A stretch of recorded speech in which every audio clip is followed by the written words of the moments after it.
ಎಲ್ರಿಗೂ ನಮಸ್ಕಾರ. ನಾನು ನಿಮ್ಮ ಡಿ.ವಿ.ಜಿ. ವಾಯ್ಸ್ ಕರಿಯಪ್ಪ. ಇವತ್ತು ಕರ್ನಾಟಕದಲ್ಲಿರ್ತಕ್ಕಂಥ ಪೊಲೀಸ್ನವ್ರಿಗೆ 50,000 ಕೊಟ್ಟರೆ ಸಾಕ್ರಿ, ಎಂಥವ್ನ ಮೇಲೆ ಬೇಕಾದ್ರೂ FIR ಮಾಡಿಬಿಡ್ತಾರೆ ಅಂತಂದು ಇಲ್ಲೊಬ್ಬರು ಬಹಳ ಅರ್ಥಗರ್ಭಿತವಾಗಿ ಹೇಳಿದ್ದಾರೆ. ನಿಮಗೆ ಕಾಣಿಸ್ತಾ ಇದೆಯಲ್ಲ, 50,000 ಕೊಟ್ಟರೆ ಸುಳ್ಳು FIR ಆಗ್ತಾರೆ.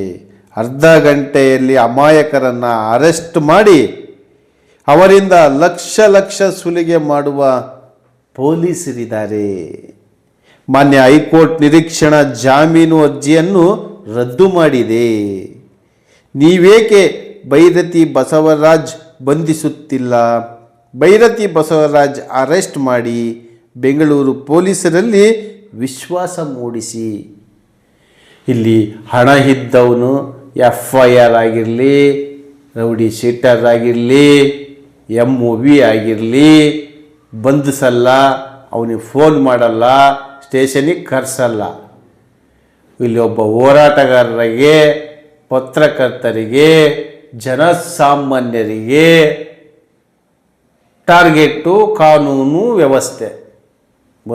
ಬದಲಾಗಿ ಪೊಲೀಸ್ ಇಲಾಖೆಯಲ್ಲಿರ್ತಕ್ಕಂಥ ಕೆಲವು ನಿಬಂಧನೆಗಳನ್ನು ಕೋಟಿ ಬಿಡಿ ಅಂತ ಹೇಳ್ತಾ ಏನು ಪೊಲೀಸರ ಸುಲಿಗೆ ಏನು ಇಲ್ಲಿವರೆಗೂ ಈಗ ಅದಕ್ಕೆ DGP ಅವರು ಬಹಳ ಸ್ಪಷ್ಟ ಸಂದೇಶ ಕೊಟ್ಟಿದ್ದಾರೆ. ಇನ್ನು ಮುಂದೆ FIR ಮಾಡುವುದಕ್ಕಿಂತ ಮುಂಚೆ ಯೋಚನೆ ಮಾಡಿ. ಯಾರೋ ಬಂದರು, ಯಾರೋ ಕೊಟ್ಟರು, ಕೊಟ್ಟ ತಕ್ಷಣವೇ ಮಾಡಬೇಕು ಅದಿಲ್ಲ. ಸ್ಪಷ್ಟೀಕರಣ ತಿಳ್ಕೊಂಡು FIR ಮಾಡಬೇಕು ಅಂತ ಸ್ಪಷ್ಟವಾಗಿ ಗೈಡ್ಲೈನ್ಸ್ ಕೊಟ್ಟಿದೆ. ಸುಳ್ಳು FIR ಹಾಕಂಗೇ ಇಲ್ಲ ಇನ್ಮೇಲೆ.